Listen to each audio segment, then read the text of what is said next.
Good morning students. ఈరోజు మనం second week income ట్యాక్స్లో హౌస్ ఫ్రమ్ అంటే ఇన్కమ్ ఫ్రమ్ హౌస్ ప్రాపర్టీ అనే టాపిక్లో ఒక 2 సమ్స్ చేయబోతున్నాం. ఫస్ట్ క్లాస్ వరకు 1 సమ్ చేసాం. అలాగే ఒక చిన్న మోడల్కి సంబంధించినటువంటి ఒక 2 సమ్స్ మనం చేద్దాం. కాబట్టి సమ్ మీరు నోట్ చేసుకోండి. మీ అందరికి తెలుసు కదా, page number 97, problem number 5. Page number 97, problem number 5. Okay, మీ దగ్గర బుక్స్ ఉంటే సమ్ చూసుకొని నోట్ చేసుకోండి, లేదా నేను చెప్తున్నాను నోట్ చేసుకోండి. ఏమండి రాసుకోండి. ఫస్ట్గా ఇంగ్లీష్ మీడియం స్టూడెంట్స్ రాసుకోండి. From the particulars given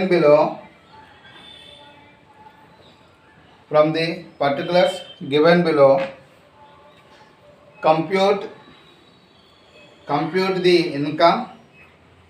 compute the income from house property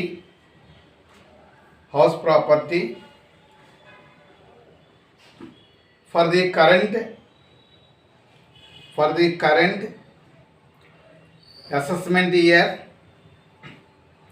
assessment year of Mrs. Sunita MRS, Mrs. Sunita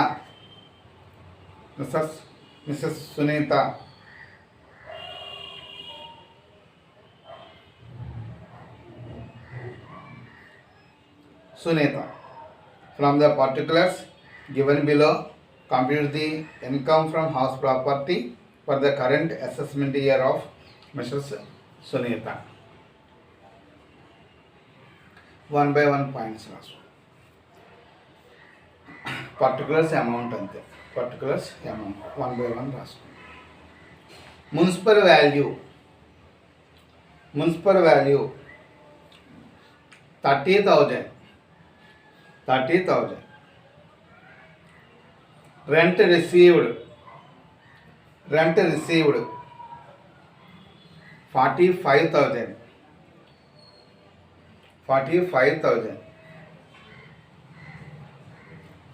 Date of completion of construction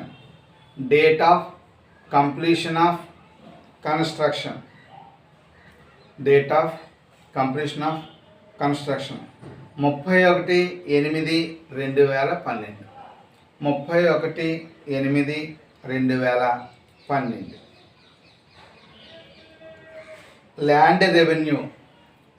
Land revenue 600.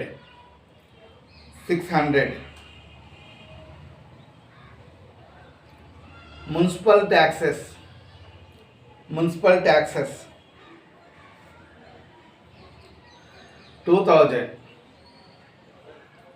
taxes 2,000. Fair rent 28,000. Nature of use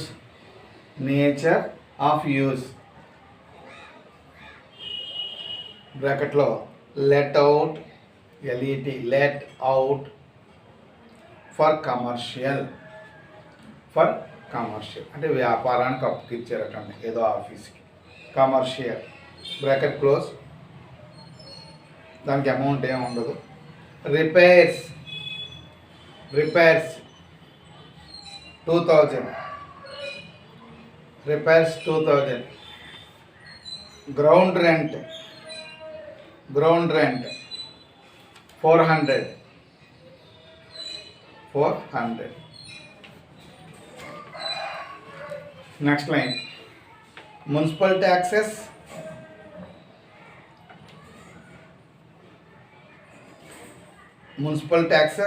and repair expenses.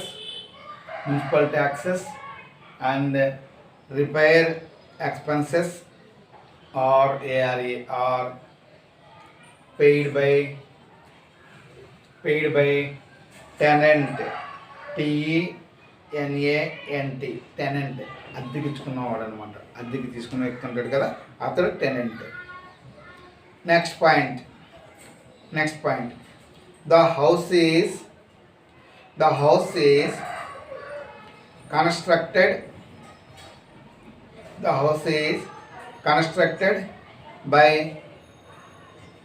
by taking a loan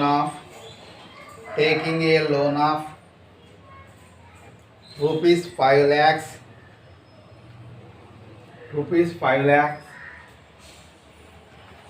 at the rate of, తెలుసు కదా ఏ రాసేలాగా అంటాం కదా, at the rate of 15%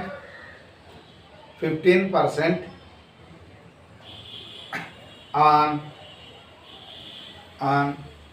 1/11/2011 and no amount of principal is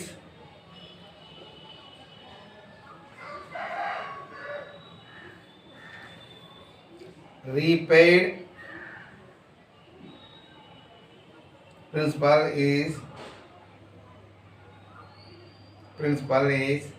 repaid so far,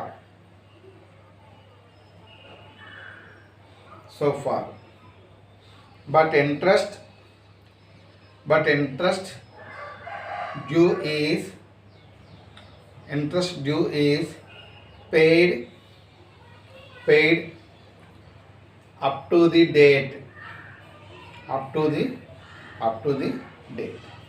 మరొకసారి point చూసుకోండి. The house is constructed by taking a loan of 5 lakhs at 15% on 1/11/2011 and no amount of principal is repaid so far, but interest due is paid up to the date. Okay, ఇది some. Telugu మీడియంలో రాసు.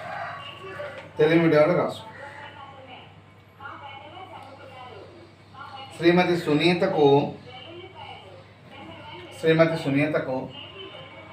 ఒక గృహము కలదు.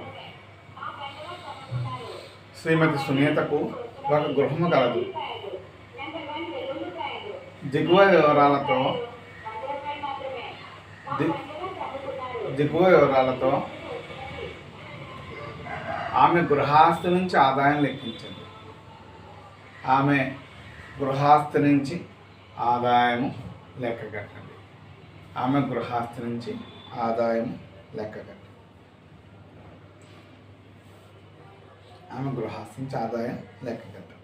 పైనుంచి కిందకి వరుసగా రాసుకోండి. మున్సిపల్ అద్దె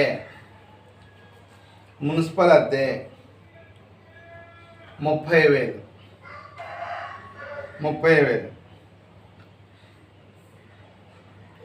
వచ్చిన అద్దె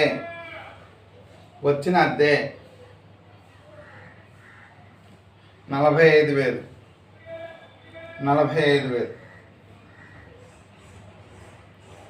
యుక్తమైన అద్దె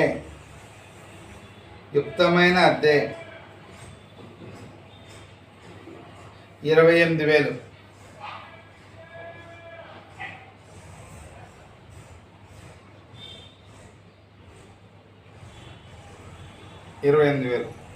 గృహమును వ్యాపార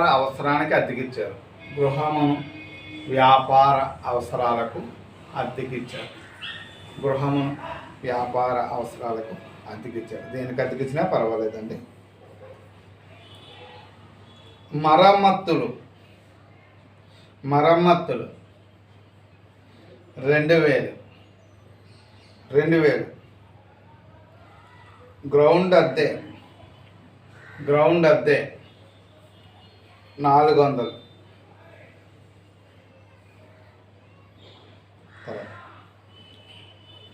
గృహ నిర్మాణము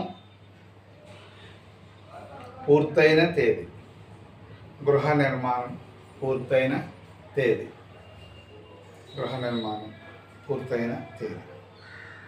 31/8/2012. 31/8/2012. భూమి అద్దె 600. భూమి అద్దె 600. మున్సిపల్ పన్నులు 2000. మున్సిపల్ పన్నులు 2000. తర్వాత లైన్ ఏ పాయింట్ వేసుకుని ఫస్ట్ పాయింట్ మున్సిపల్ పన్నులు మరమ్మతులు మున్సిపల్ పన్నులు మరమ్మతులు అద్దెదారు చెల్లించాడు. ఇలా అద్దుకున్నవాడు చెల్లిస్తే మనకు మినహాయింపు రాదు. మున్సిపల్ పన్నులు మరమ్మతులు అద్దెదారు చెల్లించాడు. బి పాయింట్, రెండో పాయింట్, గృహ నిర్మాణం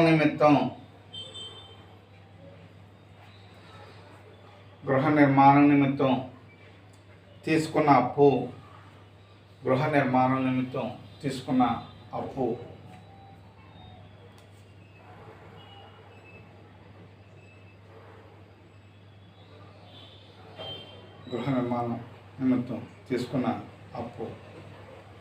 5 లక్షలు.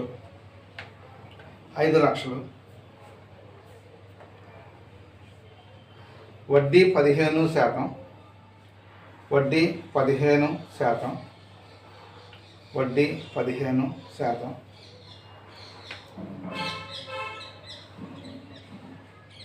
అప్పు తీసుకున్న తేదీ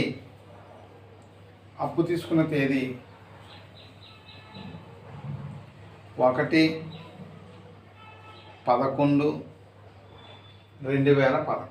1/11/2011.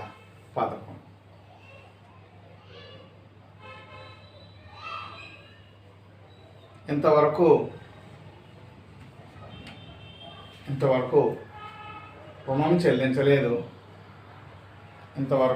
రుణం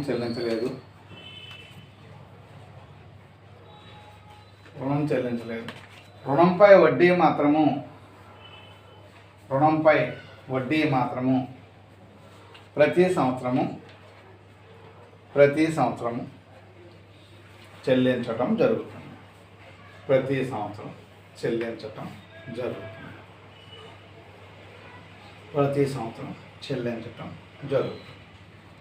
సరే, ఇప్పుడు లెక్క చూడండి. లెక్కలో మనకి ఇచ్చినటువంటి సమాచారం అంటే బోత్ మీడియం చూసుకోండి. మనకి మున్సిపల్ రెంట్ ఇచ్చాడు, ఫెయిర్ రెంట్ ఇచ్చాడు, అంటే మున్సిపల్ అద్దె ఇచ్చాడు, యుక్తమైన అద్దె ఇచ్చాడు, రెంట్ రిసీవ్డ్ వాస్తవ అద్దె ఇచ్చాడు. ఈ లెక్కలో స్టాండర్డ్ అద్దె లేదు, ఇంకా దాన్ని వదిలేసేయండి. ఇక ఏంటి అంటే ఇది అద్దెకి దేనికి ఇచ్చాడంటే కమర్షియల్ పర్పస్కి ఇచ్చాడు. దేనికి ఇచ్చినా పర్వాలేదు, అద్దెకి ఇస్తే అద్దె వస్తుంది. అయితే ఇక్కడ రిపేర్సు తర్వాత పన్నులు మాత్రం అద్దెకున్నవాడు చెల్లించాడు. అందువల్ల మున్సిపల్ పన్నులు మనకు తగ్గింపు అనేది రాదు. ఇక గ్రౌండ్ అద్దె ఇలాంటివన్నీ కూడా ఏం కట్టినా స్టాండర్డ్ డిడక్షన్లోకి పోతాయి. ఇక తీసుకున్న అప్పు వచ్చి 5 లక్షలు. దాని మీద 15% వడ్డీ ఎవ్రీ ఇయర్ కట్టాలి. ఆ వడ్డీ ఈ సంవత్సరాన్ని మనం చెల్లించాల్సి ఉంటుంది. అప్పు అసలు ఏమీ చెల్లించలేదట మరి, అందువల్ల అప్పు ఇంకా అలాగనే ఉంటుంది. మనం లెక్క ఏ రకంగా చేయాలో ఒకసారి చూడండి.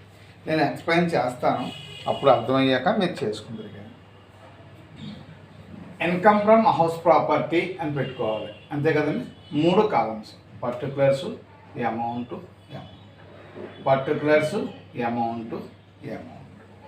ముందు ఏం తీసుకున్నాను అంటే ఎక్స్పెక్టెడ్ రెంట్ కడుతున్నాను, అంటే ఆశించిన అద్దె కడుతున్నాను. ఎక్స్పెక్టెడ్ రెంట్ అంటే ఆశించిన అద్దె కడుతున్నాను. మున్సిపల్ అద్దె ఎంత ఇచ్చారు? 30,000. ఫెయిర్ రెంట్ యుక్తమైన అద్దె ఎంత ఇచ్చారు? 28,000. ఈ రెండు కంపేర్ చేసి విచ్ ఈజ్ హైయెస్ట్. 30 ఎక్కువ, 28 ఎక్కువ అంటే 30 ఎక్కువ. దీంతో స్టాండర్డ్ రెంట్ ఇస్తే విచ్ ఈజ్ లీస్ట్ అని చూస్తాం. ఇవ్వలేదు, ఇంకా స్టేజ్ అయిపోయింది. నెక్స్ట్ థర్డ్ కంపారిజన్, మూడోది ఏంటి? ఎక్కువ. ఎప్పుడు గుర్తుపెట్టుకోవాలి, ఎక్కువ తక్కువ ఎక్కువ, హైయెస్ట్ లీస్ట్ హైయెస్ట్.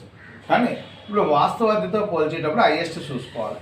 ఇది 30,000, వాస్తవ అద్దె 45,000. Which is highest? 45,000 హైయెస్ట్. అందుకని ఇది కొట్టుకుపోవాలి. ఇప్పుడు మనం ఇది గ్రాస్ యాన్యువల్ వాల్యూ, స్థూల వార్షిక విలువ, gross annual value minus municipal పన్నులు రాసి గీత పెట్టేశానండి. మున్సిపల్ పన్నులు రాసి గీత పెట్టాను. ఎందుకంటే పెయిడ్ బై టెనెంట్, అద్దెదారు చెల్లించాడు కాబట్టి మనకి ఏ తగ్గింపు రాదు. సేమ్ ఇదే వాల్యూ 45,000. లేదా ఇంకా పన్నులు చూపించకపోయినా పర్వాలేదు, కానీ మీరు కన్ఫ్యూజ్ అవ్వకుండా ఉంటారు కాబట్టి మున్సిపల్ పన్నులకి తగ్గింపు రాదు అని చూపించాను. 45,000 ఇది నెట్ యాన్యువల్ వాల్యూ, తెలుసు కదా మీకు, నికర వార్షిక విలువ, నికర వార్షిక విలువ. ఇప్పుడు నెక్స్ట్ ఏంటి, డిడక్షన్స్, తగ్గింపు. Standard deduction as per section 24 45,000 into 30% అంటే 13,500. ఇంకా ఏముంది ఇందులో, ఇంట్రెస్ట్ ఆన్ లోన్ ఉంది, అందుకని interest on loan 5 lakhs, 15% interest 75,000 మొత్తం బయట వేసాను. ఇక్కడ ఈ సమ్లో వచ్చిన అద్దె కన్నా కూడా తగ్గింపులు ఎక్కువైపోయినాయండి. అందువల్ల దిగువ నుంచి పై తీసేయండి. దిగువ నుంచి పై తీసారంటే రివర్స్లో తీశారు కాబట్టి మామూలు ఫేవరబుల్గా తీస్తే ప్రాఫిట్ వస్తుంది, కానీ ఇన్ఫేవరబుల్గా తీసినట్టు తీశారు, ప్రతికూలంగా తీసినట్టు కింద నుంచి పై తీశారు. కాబట్టి answer loss from house property, గృహం నుంచి నష్టం, గృహాస్తి నుంచి నష్టం. అర్థమైంది కదండి. బోత్ మీడియంస్ ఇలాంటి టేబుల్ తీసుకోండి. పర్టికులర్స్, అమౌంట్ ఒకేసారి చెప్పేస్తాను. పర్టికులర్స్, అమౌంట్ పెట్టుకోండి. Income from house property heading పెట్టుకోండి. Income from house property heading పెట్టుకోండి. వివరాలు మొత్తం పర్టికులర్స్, అమౌంట్ పర్టికులర్స్, అమౌంట్ వివరాలు మొత్తం. ఎక్స్పెక్టెడ్ రెంట్, ఆశించిన అద్దె అని రాసుకోండి. ఎక్స్పెక్టెడ్ రెంట్, ఆశించిన అద్దె.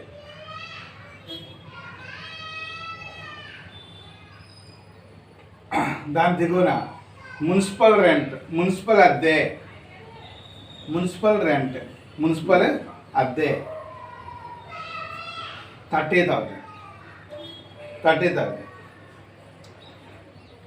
ఫెయిర్ రెంటల్ వాల్యూ, యుక్తమైన అద్దె, ఫెయిర్ రెంటల్ వాల్యూ యుక్తమైన అద్దె 28,000. 30,000 ఇంటూ పెట్టేసుకోండి. యుక్తమైన అద్దె 28,000. వాస్తవ అద్దె, యాక్చువల్ రెంట్ లేదా రెంట్ రిసీవ్డ్, ఎలాగైనా సరే actual rent or rent received 45,000. ఇది టిక్ పెట్టుకోండి, ఇది confirm. Therefore gross annual value 45,000. Gross annual value 45,000 minus municipal tax, ఇది స్థూల వార్షిక విలువ 45,000. దాని కింద మైనస్ మున్సిపల్ పన్నులు పెయిడ్ బై టెనెంట్ బ్రాకెట్లో అద్దెదారు చెల్లించాడు. ఇక్కడ అమౌంట్ డాష్ తీసేయండి. ఇందులోంచి ఇది తీసేయండి. 45,000 వచ్చింది. దీని ఎదురకుండా నెట్ యాన్యువల్ వాల్యూ అని రాసుకోండి. నికర వార్షిక విలువ ఈ లోపలికే రాసుకోండి. నెట్ యాన్యువల్ వాల్యూ, నికర వార్షిక విలువ 45,000. ఇప్పుడు మైనస్ డిడక్షన్స్, మైనస్ తగ్గింపులు అని రాసుకోండి. మైనస్ తగ్గింపులు. ఎస్డి ప్రామాణిక తగ్గింపు. సెక్షన్ 24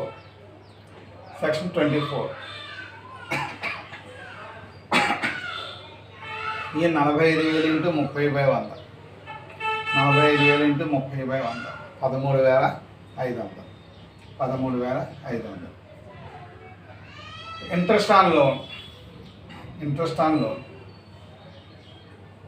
5 లక్షల మీద 15%, 5 లక్షల మీద 15%, 75,000. ఇది కలిపి 88,500. దీంట్లోంచి ఇది తీసేయండి, కింద నుంచి పైది తీసేయండి. తీస్తే 43,500. రివర్స్లో తీసారు కాబట్టి సింబల్ మైనస్ వేయండి. మైనస్ వేసి ఇక్కడ రాయడం ఏం రాస్తారంటే లాస్ ఫ్రమ్ హౌస్ ప్రాపర్టీ. గృహాస్తి నుంచి నష్టం. లాస్ ఫ్రమ్ హౌస్ ప్రాపర్టీ, గృహాస్తి నుంచి నష్టం.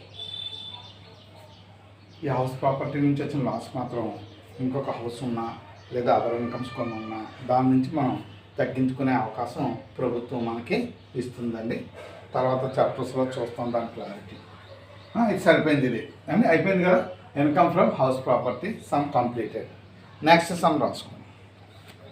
Next sum page number 98, problem number 6. Page number note చేసుకోండి, ఎప్పుడైనా మీ క్లారిటీకి బాగుంటుంది. Page number 98, problem number 6. మన సీరియల్ నెంబర్ వేసుకోండి. ఇది కూడా ఒక పక్కన రాసుకొని మార్క్ చేసుకోండి, రౌండ్ చేసుకుంటే మీకు సులభంగా.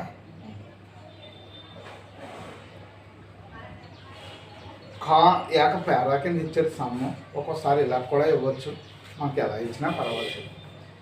Khan owns, Khan K H A N Khan owns OWNS కలిగి ఉన్నాడు. Owns, Khan ones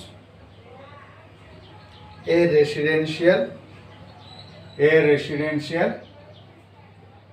house property, residential house property. Push up 50% of the property, 50% of the property, 50% of the property is self-occupied,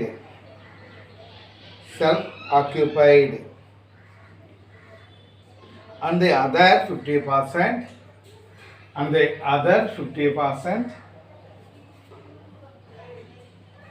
is let out at a monthly rent of 6,000.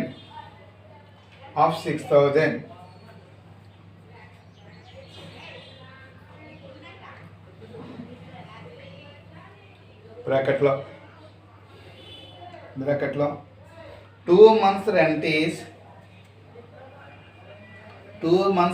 is not recovered.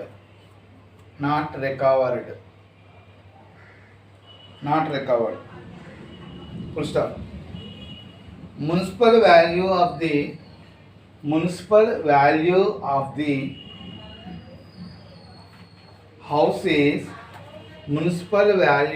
the house is 1,30,000.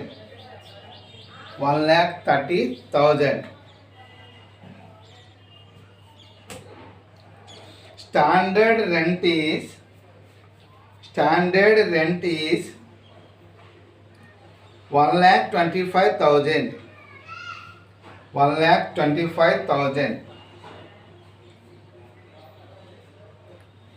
And fair rent is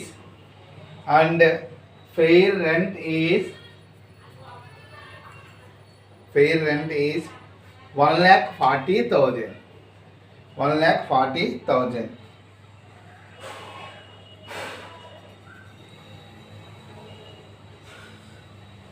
Municipal taxes paid by him at 12%. P చొక్కా ఏ per annum. P చొక్కా ఏ అని రాసుకుంటే per annum, సంవత్సరానికి per annum. Full stop. Other expenses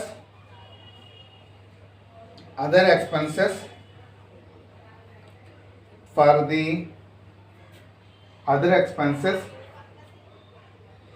the previous year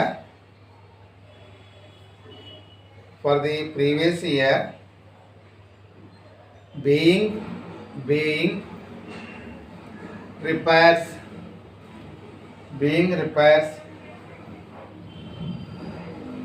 Rs 2,500.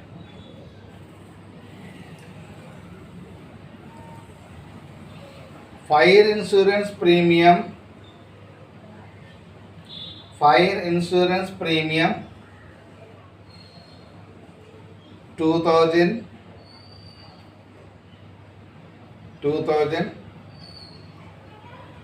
interest on loan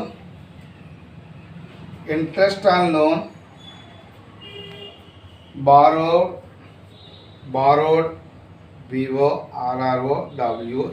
borrowed in 2005 RS 15,000 rupees 15,000 rupees for the purpose of construction of the house. For the purpose of construction of the house, compute his income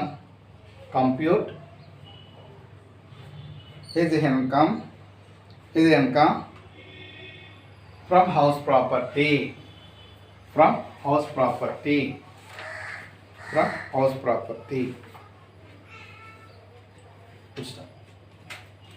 Telugu medium రాసుకోండి.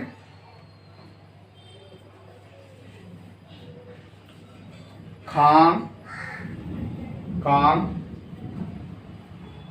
ఒక నివాసపు గృహాస్తిని కలిగి ఉన్నాడు. ఖాన్ ఒక నివాసపు గృహాస్తిని కలిగి ఉన్నాడు.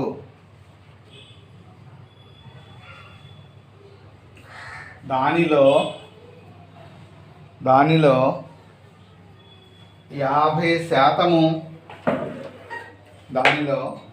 50%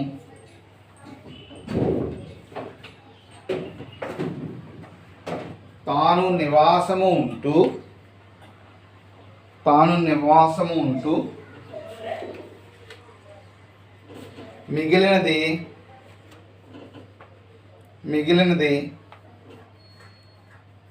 నెలకు 6,000 రూపాయల చొప్పున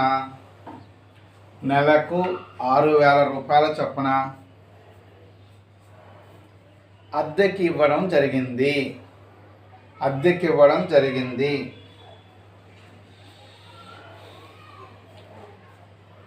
దానిలో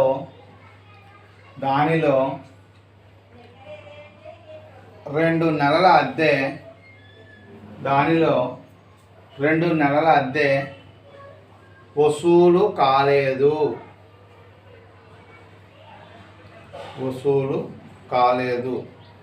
ఫుల్ స్టాప్. ఆ గృహము మున్సిపల్ విలువ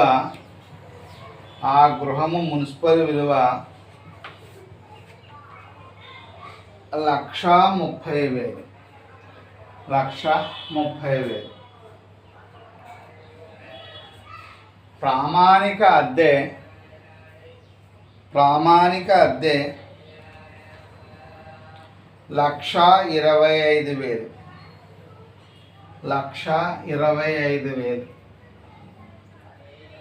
యుక్తమైన అద్దె 1,40,000. 1,40,000.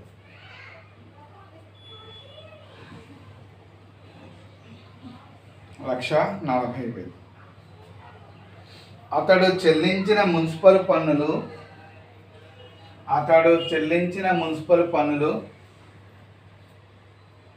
12%.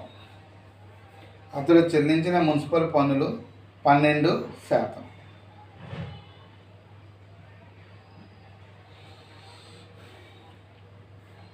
అతడు గత సంవత్సరంలో చెల్లించిన ఖర్చులు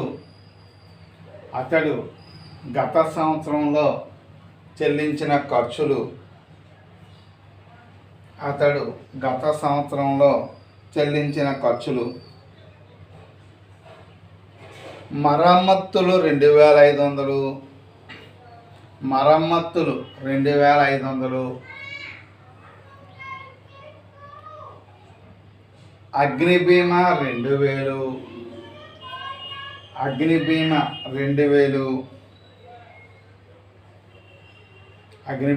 2,000. 2005వ సంవత్సరంలో 2005వ సంవత్సరంలో గృహస్థి నిర్మాణం కోసం 2005వ సంవత్సరంలో గృహస్థి నిర్మాణం కోసం తీసుకున్న అప్పుపై వడ్డీ 15,000 తీసుకున్న అప్పుపై వడ్డీ 15,000.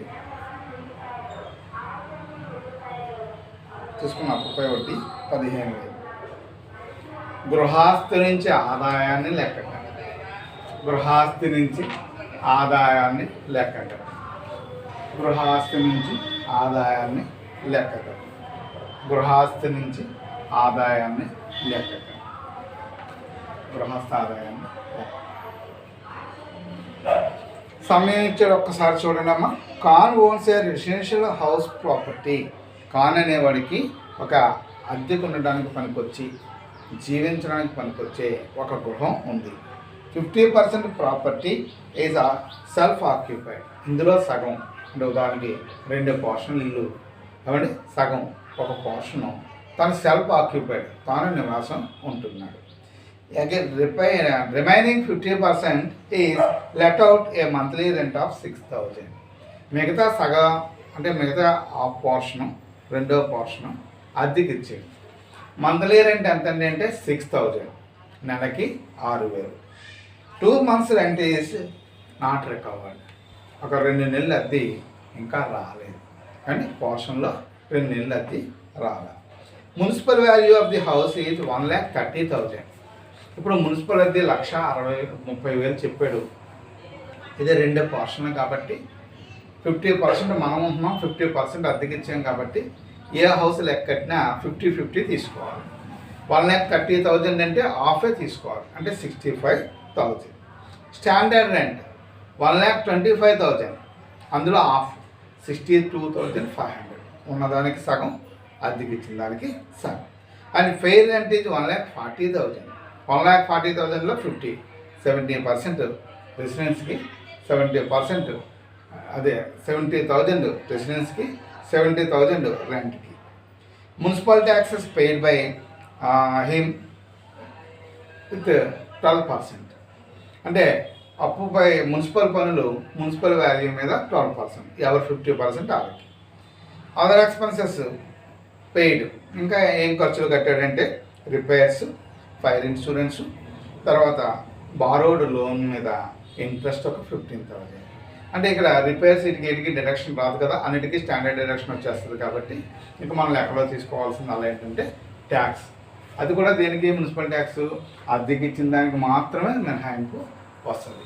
కానీ సొంత హౌస్కి నివాస మనం స్థూల వార్షికులు తీసుకుని ఈ ఏంటంటే ఇది మున్సిపల్ పనులు సొంత ఇంటికి తగ్గింపు రాదు.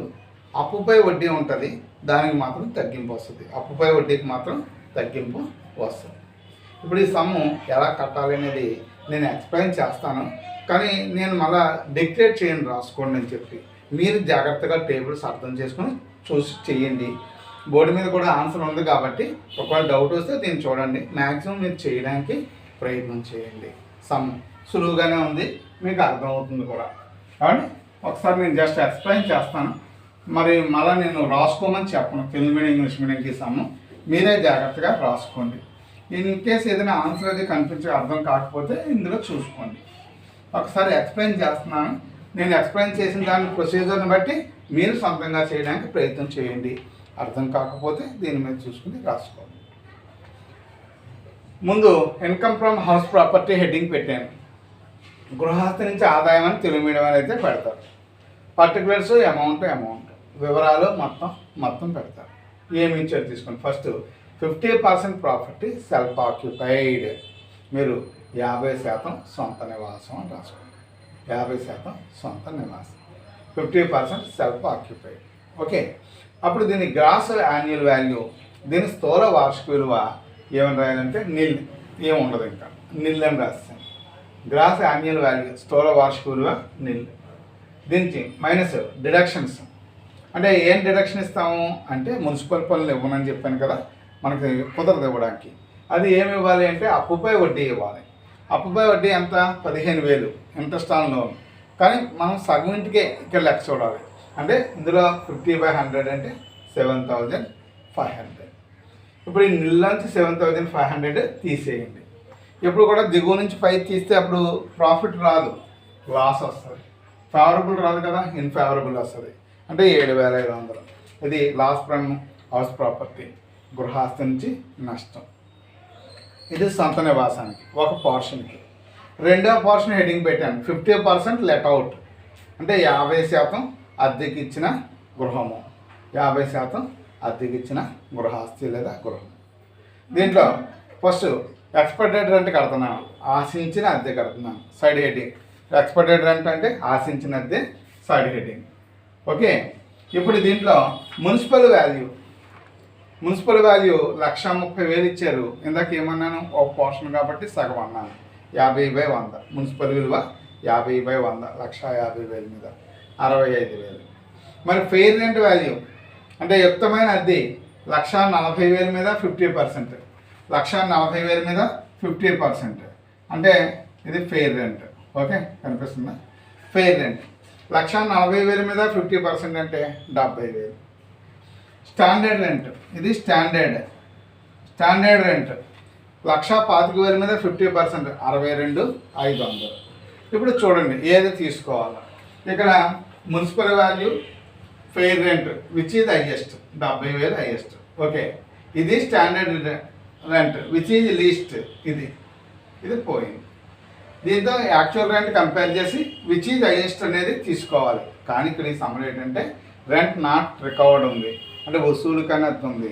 అప్పుడు ఏం చేయాలంటే ఇంక ఎక్కువ తక్కువ చూడకూడదు, ఈ వాస్తవాది ఏది ఉందో అదే తీసుకోవాలి. అప్పుడు ఆ లెక్క ప్రకారంగా ఇప్పుడు మనం ఏం చేసామంటే అంటే ఇక్కడ యాక్చువల్ రెంట్ 6,000 చొప్పున 12 నెలలు, 6,000 × 12 అంటే 72,000. 12 72,000 మైనస్ అన్రికవర్డ్ రెంట్ వసూలు కానీ అద్దె 6,000 × 2 నెలలకి అద్దె రాలేదు, 12,000 తీసేయండి. 72లో 12,000 తీసేస్తే మీకు 60,000 వచ్చింది. ఇది గ్రాస్ యాన్యువల్ వాల్యూ, ఇది స్థూల వార్షిక విలువ. 60,000 తీసుకోవాలి. ఫైనల్గా మీరు తీసుకోవాల్సింది రెండో గృహం 60,000.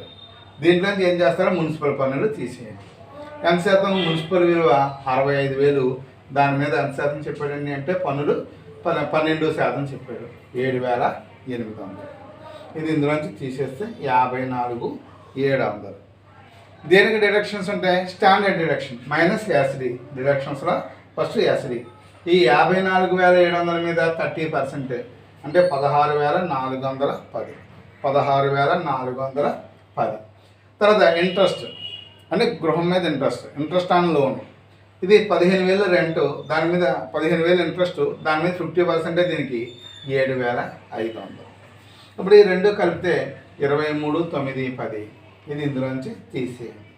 తీస్తే 30,790. 30,790. ఇది ఇన్కమ్ ఫ్రమ్ హౌస్, ఇది గృహాస్తి నుంచి ఆదాయం. మొదటి గృహం మీద ఏమో 7,500 నష్టం, రెండవ గృహం మీద 30,790 ఆదాయం. ఓకే, ఇప్పుడు మొత్తం ఆదాయం కావాలి అనుకుంటే అప్పుడు కొంచెం ఈ స్టేట్మెంట్ కింద రాసుకోండి. టోటల్ ఇన్కమ్ అని రాసుకొని house 50% self occupied and minus 7,500. సొంత నివాసంపై నష్టము 7,500. తర్వాత 50% హౌస్ ఫర్ రెంట్, 50% అద్దెకిచ్చిన గృహాస్తి, ఇది 30,790. ఇవి రెండు కలపాలి. కలపడం అంటే అర్థం ఏంటంటే ఒకటి మైనస్ ఉంది కాబట్టి 30,000 నుంచి 37,90 నుంచి 7,500 తీసేయండి. 23,290 వచ్చింది. అది టోటల్ ఇన్కమ్, అది మొత్తం గృహాస్తి నుంచి ఆదాయం. అర్థమైందండి? ఇంకా మళ్ళీ నేను ఎక్స్ప్లెయిన్ చేయను, మీరే చేసేసుకోవాలి. తెలుగు మీడియం కూడా చూసుకోండి. సొంత నివాసానికి వాడిన గృహము, స్థూల వార్షిక విలువ నెల్లు, తగ్గింపులు, రుణంపై వడ్డీ 15,000 మీద 7,500 తీసేస్తే మైనస్ 7,500. ఇది గృహాస్తి మీద నష్టం. తర్వాత అద్దెకిచ్చిన గృహాస్తి, స్థూల వార్షిక విలువ, ఆశించిన అద్దె మున్సిపల్ అద్దె 1,30,000 మీద 65,000, తర్వాత యుక్తమైన అద్దె 1,40,000 మీద 70,000 50%. అలాగే వాస్తవ అద్దె స్టాండర్డ్ రెంట్ 1,25,000 మీద 50% 62,500. ఈ రెండిట్లో ఇది ఎక్కువ, ఈ రెండిట్లో ఇది తక్కువ. కానీ వాస్తవ అద్దెతో కంపేర్ చేసినప్పుడు విచ్ ఈజ్ హైయెస్ట్ అందం. కానీ ఈ 72,000కి 12 నెలల అద్దెలో 20 నెలల అద్దె రాలేదు, 60,000 వచ్చింది. ఇలా వసూలు కానీ అద్దె ఉన్నప్పుడు ఎంత వస్తే అంతే మనకి స్థూల వార్షికులు అవుతుంది. అందుకని ఈ 60,000 స్థూల వార్షికులుగా తీసుకున్నాం. దీంట్లోంచి మున్సిపల్ పన్నులు ఎంత శాతం అంటే 12%, 7,800 తీసేసాం. దీంట్లోంచి డిడక్షన్స్ ప్రామాణిక తగ్గింపు 30%, 16,410, అప్పుపై వడ్డీ 7,500. ఇది ఇందులోంచి తీసేసాం. ఇది రెండవ గృహం మీద ఆదాయం. ఇప్పుడు మొత్తం గృహస్థ ఆదాయం కావాలి అనుకున్నాం అనుకోండి, దీన్ని కొంచెం కింద స్టేట్మెంట్ పొడిగించుకొని మొత్తం గృహస్థ ఆదాయం సొంత నివాసపు గృహము అని రాసి దాని మీద నష్టం -7,500. అద్దెకిచ్చిన గృహం అని రాసి 50% 30,790. కింద నుంచి పై తీస్తాం 23,290 వచ్చింది. ఇది గృహస్థ నుంచి ఆదాయం. ఏమండి ఇక్కడ మీకు మొత్తం ఈ బుక్లో ఉన్నటువంటి సమస్యన్ని కూడా ఇంచుమించుగా చెప్పడం జరిగింది. ఇంకా ఏదో ఒకటి 3 ఇళ్ళు ఉంటే ఎలాగనేది నెక్స్ట్ క్లాస్ చెప్పి అక్కడితో గృహస్థ ఆదాయాన్ని కంప్లీట్ చేసేస్తున్నామండి. ఈ చాప్టర్ క్లోజ్ అయిపోద్ది. ఇంకొక నెక్స్ట్ క్లాస్తో నెక్స్ట్ క్లాస్తో కంప్లీట్ అయిపోవచ్చు. కానీ ఈ chapter over. Next class mostly over. Next class complete చేసేస్తాం. అర్థమైంది కదండి? జాగ్రత్తగా నోట్ చేసుకోండి. Thank you.